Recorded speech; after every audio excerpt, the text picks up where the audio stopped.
we're north of Dalby here with Jonathan Schnmidt from Burenda, Angus and Brangus, and just a great opportunity to catch up and reflect on some of the work we've done together over the years. And I guess, Jonathan, tell us a little bit about your operation here.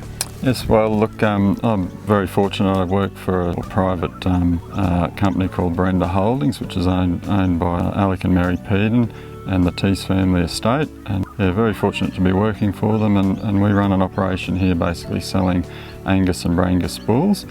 We run about 1,500 breeders, of which the majority of them are registered with Angus Australia and the Brangus Society. Yeah, and look, we basically breed bulls here to sell to the commercial producer.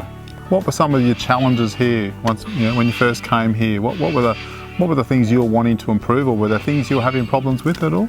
Be that soil or livestock or anything? Yeah, look. I wouldn't say we had any sort of problems in particular. We started off running a number of cattle on native pastures, and then we went into improving our pastures here with grass and lacina. And basically, look, the overall sort of picture is that to be able to make a return on our investment here, we need to maximise everything we're doing. So we started to look at feeding here, so supplementing our breeders and our growing out our weaners and our bulls and preparing our bulls for the sales. We started to look at having to supplement with silage and hay and some form of ration. Now, in doing it sort of the way we do here, the costs are pretty important to us, so I guess I looked at the costs of adding a supplement to it, and at this particular time AgSolutions, the price was pretty comparable with it. So, look, we started with AgSolutions in our feed ration here as a supplement. It's been, very good to us. It's very safe. There's no urea in it. We don't have any toxicity problems. And I guess probably one of the things I think it really helps us with is our fertility. Do you look at that from a mineral point of view or general nutrition? Yes, look, general minerals. So look, I look at how we say, we run our breeders here. So they're running in a pasture situation, so they're getting 50 to 60% of their diet out of the paddock, and to try and make our pastures last longer and have an even plan of nutrition, we supplement them with the silage, and which means to me that they're getting a percentage of their minerals from the native pasture or the natural pasture in the lacina, but the portion that we supplement them with the silage, we need to make sure we've got a certain amount of the minerals and elements and things they need there, so that they have an overall balanced diet. What is it about the MegaMin why do you continue to use it? Look, probably the biggest thing with the MegaMin, it comes in a 20 kilo bag.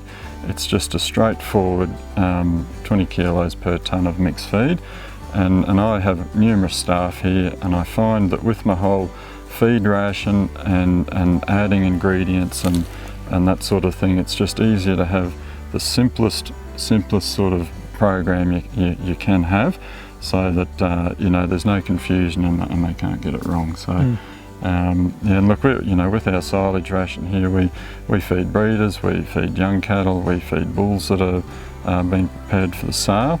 We just have the one ration. It's a safe ration. It can be fed to hungry cattle, can be fed to the bulls. It doesn't affect the fertility, it doesn't affect their structure.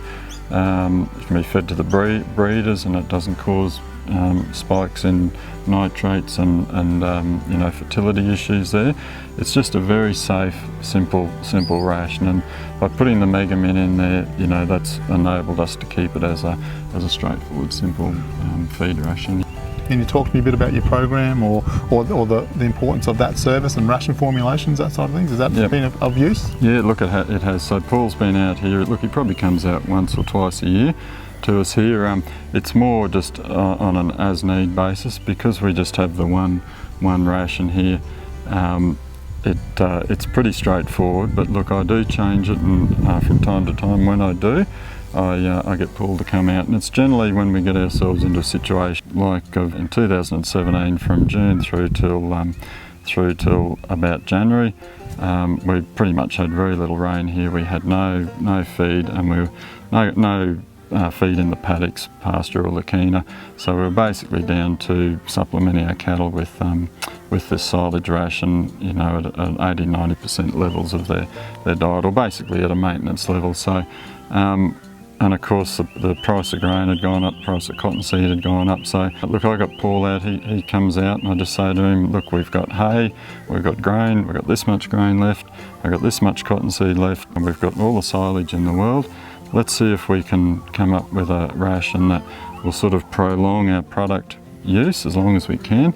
And this may mean, the likes of last year, we purchased grape mark again, and we've incorporated that into the ration, and you know, that enabled us to sort of stretch things out and feed a probably more compact or heavier volume feed, which meant that we were doing you know, fewer tonnes per day, which means it's fewer loads. We're able to sort of cover all our bases with it. So yeah, from time to time we just change it, and then quite often when things are just going along well, I'll get Paul, he'll come and just have a bit of a look. We'll do a feed test on it and see how we're going basically with it. You summed that up nicely. It's looking at what raw materials you've got, and we've got the capacity then to balance that diet based on what raw materials you've got, the quantity of those raw materials. And we like to talk to it about balancing on practical sense, a least cost sense, also to get a response. And the thing I like about the feed ration side of things is that we can see it on paper, we can balance it, but we can measure it as well. Yeah, look, that's exactly right, yeah. So the fertility side is very important with our breeders. With our young cattle, the weight gain,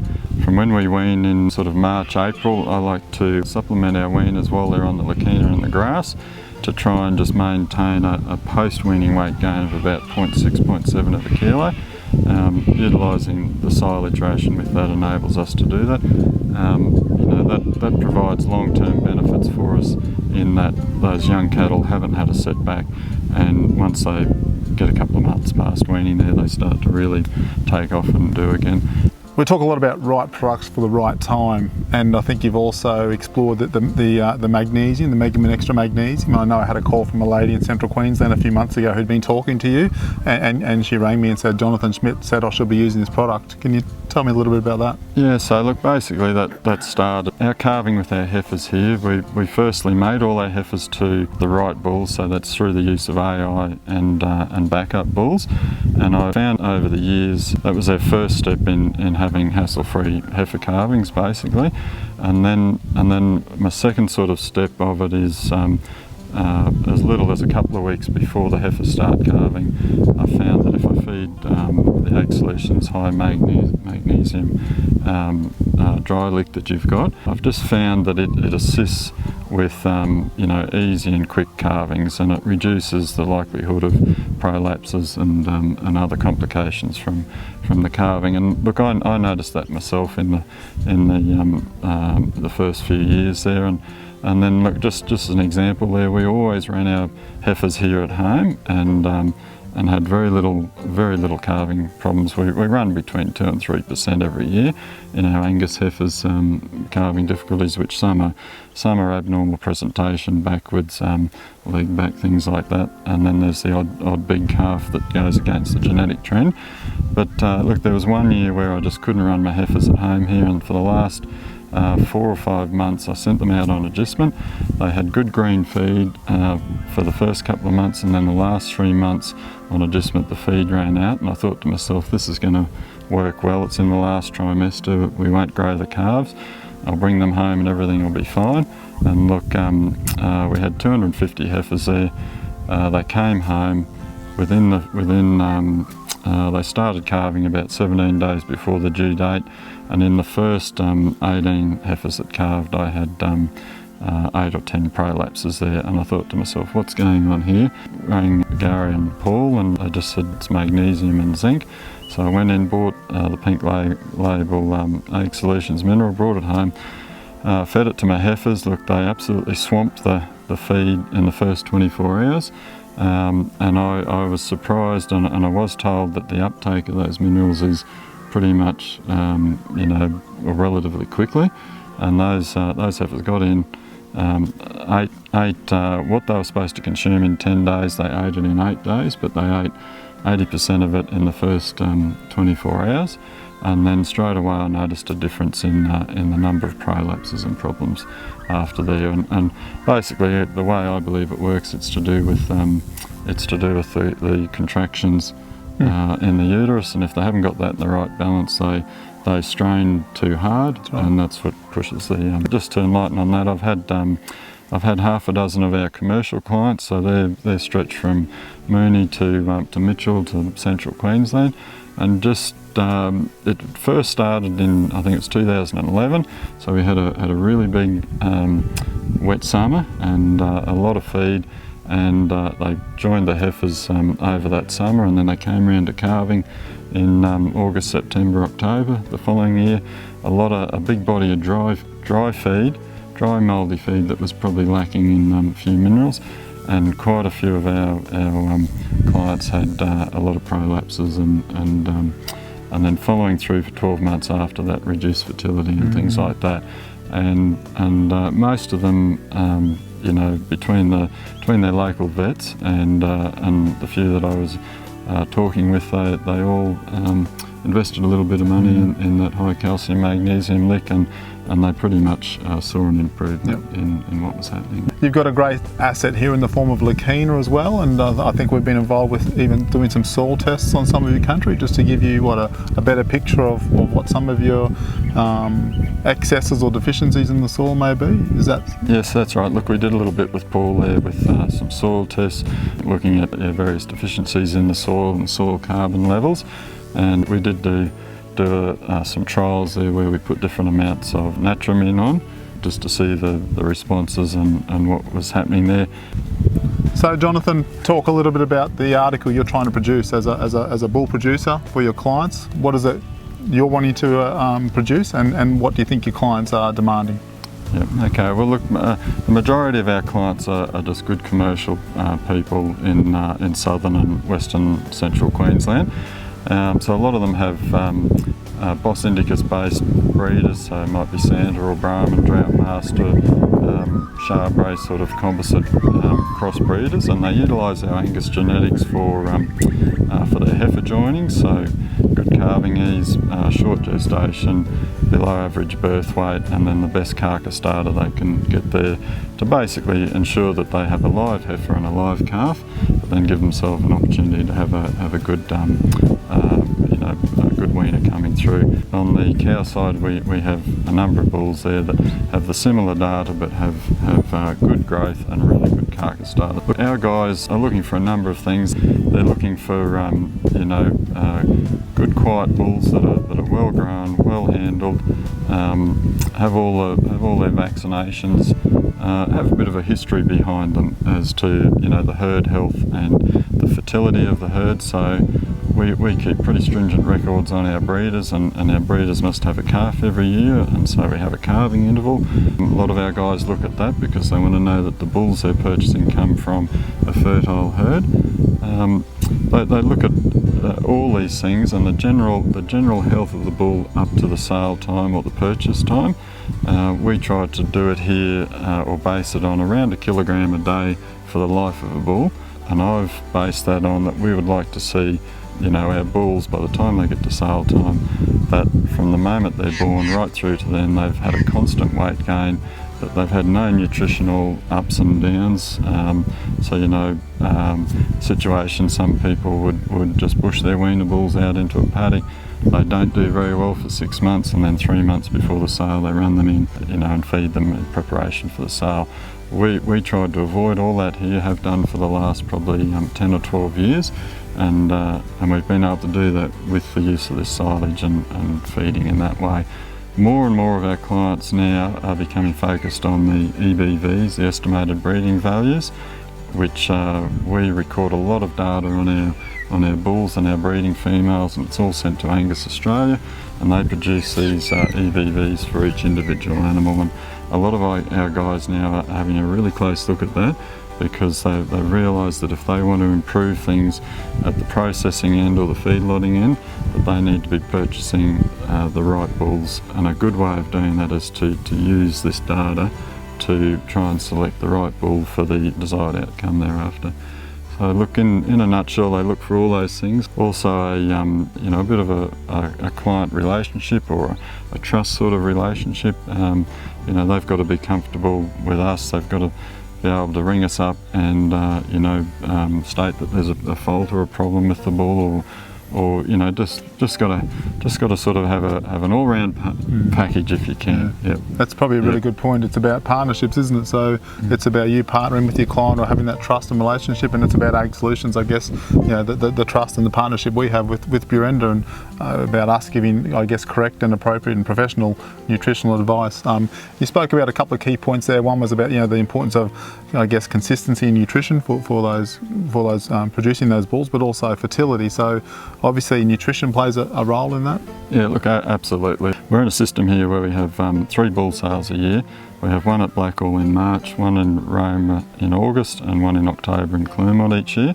Now, to produce the article for those sales there, you've sort of got to work backwards. So you come backwards 2 years, and that's when we've got to have that bull on the ground. So, and then you go back 9.5 months. So we're in a system here with our breeding herd where we have to join them on a set day. Basically, in the 3rd week in October each year, we start AIing all our breeders, and it doesn't matter whether it's green. Like, we can have all the feed in the world, well, it's fantastic, but if it's really dry, we can't afford to say, well, look, it's dry, let's not join these until it rains in the new year or February like it has done now.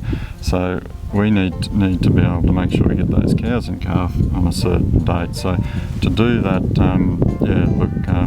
our whole feeding operation needs to hinge sort of around that. Yeah, that's really critical. You're forward planning, 3 years in advance almost, aren't you? Yep. Yeah. Look, basically that's right. Yeah. Look, what I do, what I AI this year or don't AI or don't get in calf, we don't feel the effects of that until another 3 years. Yeah. And the way I look at it, if we don't spend money on looking after our breeders and getting them in calf at that particular time, then who knows, in 3 years, at the time the bull prices might be not all that crash hot, but who knows, in 3 years when we don't have that article, maybe when we really need our bulls. How would you introduce us to your next door neighbour? What would you say about AgSolutions? Indirectly, I just mentioned AgSolutions have got this product, and that I've done this myself. Whether it works there is another thing. It's a different situation, and the best thing you can do is just give them a call. We talk a bit about healthy soil, healthy livestock, healthy people. You have the privilege of being a primary producer and putting food on the plate for our nation. What does that mean to you? Look, it means a lot. It's definitely not as easy as it looks. But look, it's a fan. From my point of view, managing Burenda holdings for Alec and Mary and the Tees family, it's been an absolute wonderful opportunity for me to do it. It's a fantastic lifestyle for your family and your kids, and just the whole environment and the community side of it.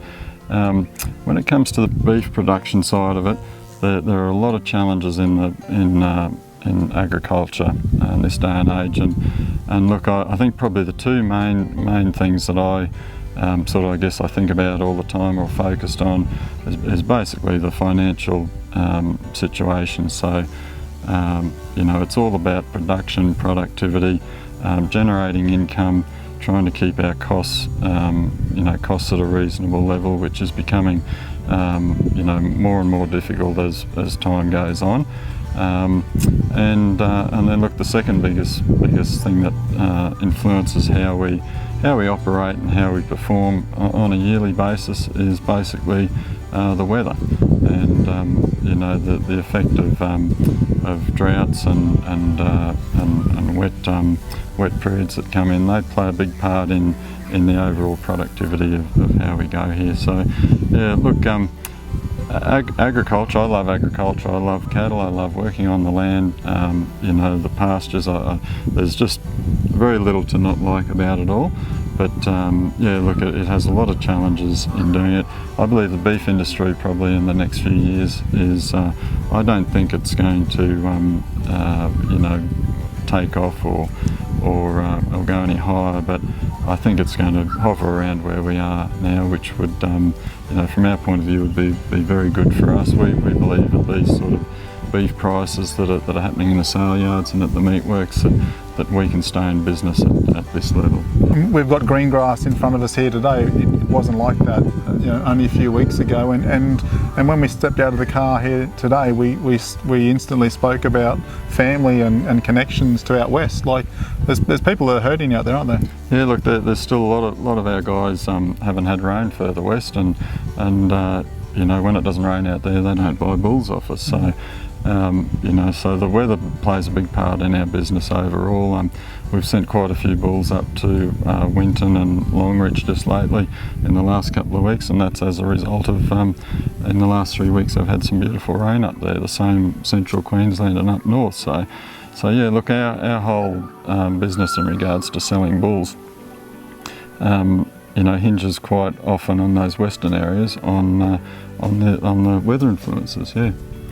If you had the opportunity to stand in the middle of Queen Street Mall in Brisbane, what would be a key message you'd love to get out there to, I guess, people in the city, and I guess those people are our clients in terms of consumers? What would be a really important key message that you feel strongly about that you'd like them to understand? I'd like them to give us a fair go if they could. Look, probably the biggest thing is ignorance and not exactly knowing what goes on and how we treat our animals, how we look after our country and our native fauna and flora.